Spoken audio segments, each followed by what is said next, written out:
Un retour du service militaire en France. En réflexion depuis un an, le chef de l'État devrait faire des annonces ce jeudi sur un dispositif qui remplacerait le SNU, le service national universel.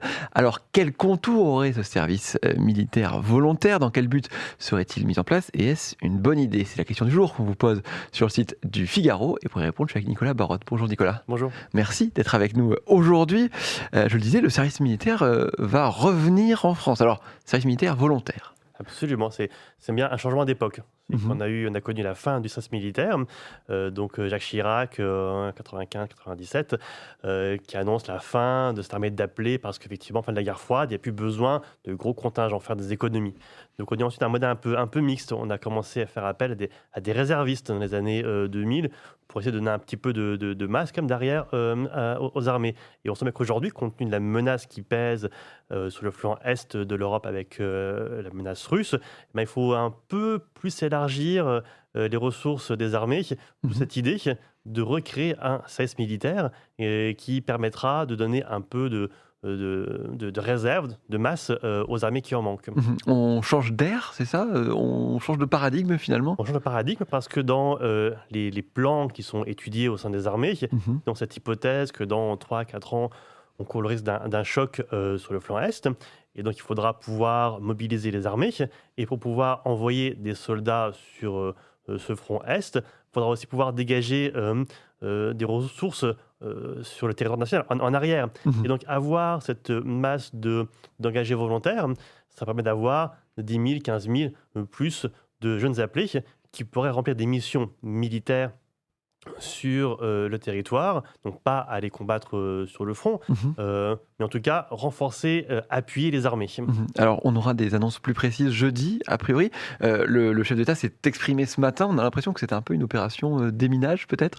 Oui, parce qu'il y a eu le discours du chef d'état-major des armées, Charles Mhm. Mandon, la semaine dernière, qui a suscité beaucoup de troubles parce qu'il s'est objectivement assez mal exprimé en disant qu'il fallait se préparer à faire des sacrifices Mhm. financiers pour réarmer, mais aussi humains. C'est risquer de perdre nos enfants. Alors, c'était très maladroit parce que, en fait, il parlait de pertes militaires, de Mhm. soldats qui iraient se battre et en plus grand nombre que ce qu'on a connu jusqu'à présent. C'est qu'au Sahel, pendant l'opération Barkhane, on a perdu malheureusement une cinquantaine de soldats sur une décennie.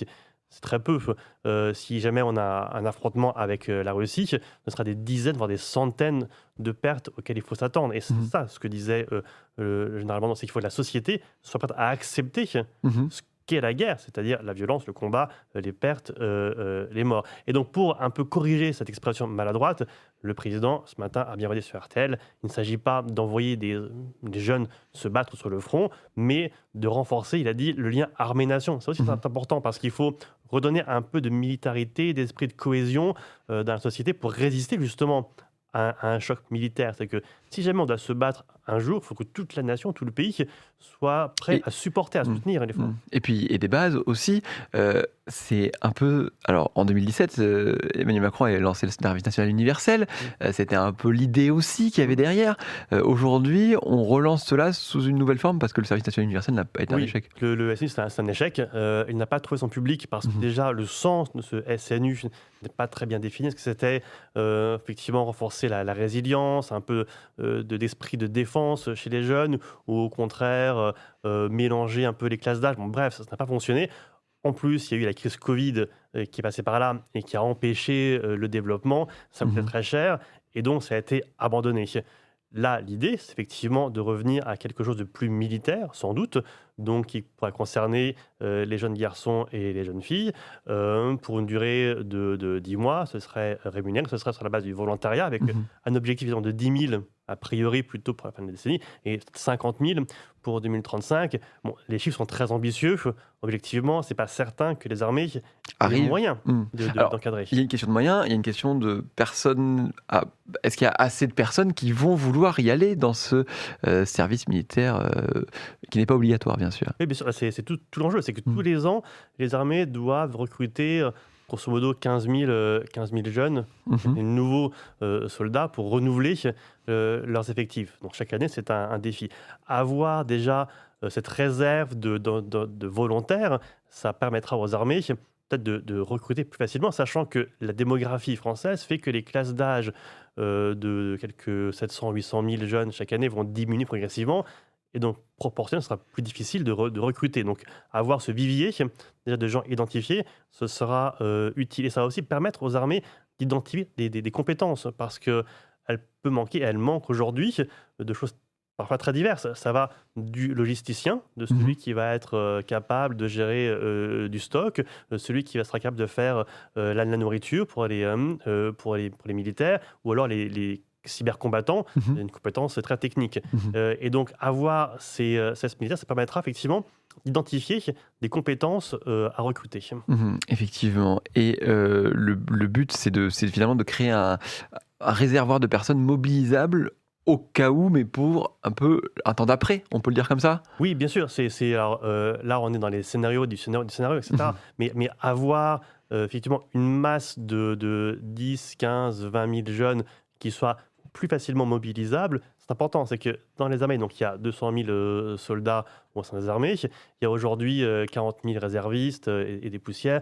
L'objectif, c'est de doubler à 80 000, donc des gens qui sont mobilisables en cas de besoin. Et dans l'intermédiaire, ce seraient des gens tout de suite disponibles. C'est que chaque Mhm. année, on aura effectivement 10 000, 15 000, que sais-je, jeunes qui seraient déjà là et déjà mobilisables pour des missions qui sont à définir, évidemment, suivant le contexte. Mhm. Et comme on l'a déjà dit, l'idée, c'est pas qu'ils en partent au combat, Mhm. mais qu'ils puissent aider les armées, parce qu'il y a beaucoup de missions basiques, hein. Ça peut être sentinelle, ça peut être surveiller l'entrée d'une garnison. Aujourd'hui, ce sont des soldats d'actifs qui le font. Si demain, ce sont des volontaires, Mhm. des jeunes, eh ben, ça permet de dégager du temps pour d'autres soldats. Mhm. Je dis 200 000 personnes dans l'armée, 50 000 personnes, c'est l'objectif à avoir dans ce service Mhm. militaire.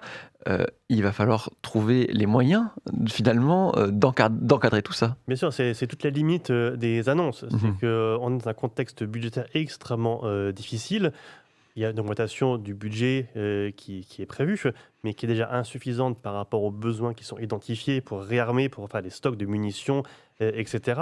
Dégager encore des ressources pour ce service, c'est évidemment, enfin, on ne sait pas où est-ce qu'ils vont pouvoir trouver l'argent. Mhm. Et l'autre difficulté, c'est que le chef d'État est en fin de course, en fin de mandat, et donc sa capacité à Ah. légitimer une décision, à Mhm. la soutenir, elle est de plus en plus faible. Alors sans doute qu'il veut prendre tout de suite la décision pour éviter justement que plus tard ce ne soit pas possible, compte tenu de la campagne présidentielle, Mhm. d'un basculement.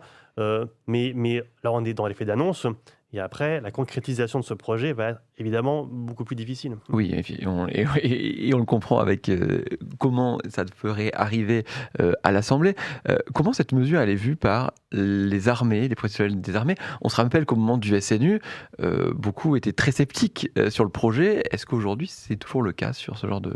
Ils sont très partagés, parce qu'à la fois, ils ont le même scepticisme, dans Mhm. le sens où ils n'ont pas les moyens financiers, ils n'ont pas les moyens humains pour encadrer ces jeunes du service militaire, et ils ne peuvent pas dire on va dégager du temps et des moyens pour cette nouvelle mission, alors que les contraintes sont importantes, on l'a dit, sur les menaces. Mais en même temps, ils sont bien conscients de leurs enjeux de recrutement de plus en plus difficiles, Mhm. de la nécessité d'élargir un petit peu leur base, de la masse, on l'a dit, euh, et de préparer aussi, effectivement, la résilience de la nation. Parce que, en fait, quand on a chaque année une classe d'âge qui s'engage, après ça diffuse aussi une forme de défense du pays. Donc, à la fois, ils sont réservés sur les moyens qui seront accordés à cette mesure, mais ils voient bien l'utilité, si elle est bien concrétisée, pour les aider à remplir leur mission.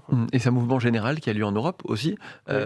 La France n'est pas la première à se poser la question. Alors il y a des pays qui ont gardé un service militaire. Il y en a d'autres qui se posent la question en ce Bien moment. sûr, mais l'Allemagne a décidé de relancer un service militaire, parce qu'en Allemagne, les besoins de recrutement sont encore pires. C'est que l'Allemagne n'arrive pas du tout à recruter les effectifs militaires dont elle a besoin. Mhm. Donc réinstaurer un service, ça va permettre à la Bundeswehr de regonfler ses effectifs. Mais on voit que dans beaucoup de pays, surtout à l'Est, il y a cette nécessité d'augmenter la taille des armées pour être capable d'encaisser un choc et de dissuader une attaque. Parce que si l'armée est trop réduite, trop faible, évidemment, ça limite les possibilités pour se défendre. La question du jour. Armée, approuvez-vous l'idée d'Emmanuel Macron de relancer un service militaire volontaire? Eh bien, c'est un oui à plus de 70%. Les internautes du Figaro sont plutôt en faveur de cette proposition, Nicolas. Oui, parce que je pense que tout le monde a bien conscience qu'il y a une nécessité effectivement de se réarmer, à notre sens Mhm. du terme. Et en plus, il y a toujours eu en France une nostalgie du service militaire. C'est que beaucoup de gens disent parfois un peu à tort, on n'aurait pas dû le supprimer. Bien se souvenir que les années 90, c'était devenu très inégalitaire, assez inutile et une surcharge pour les armées. Donc à cette époque-là, c'était assez cohérent, logique de passer à un format professionnel parce qu'il n'y avait que des militaires professionnels qui déjà depuis les années 80 partaient en mission, en Mhm. opération.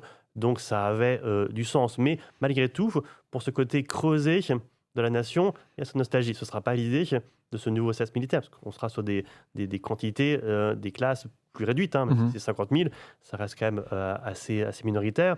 Donc on ne va pas refaire une sorte de creuset social. Et ce n'est pas l'idée. Mhm. Si c'est ça, ça ne marchera pas. L'enjeu, c'est de faire comprendre que s'il y a un nouveau service, c'est pour se défendre face à une menace. Mhm.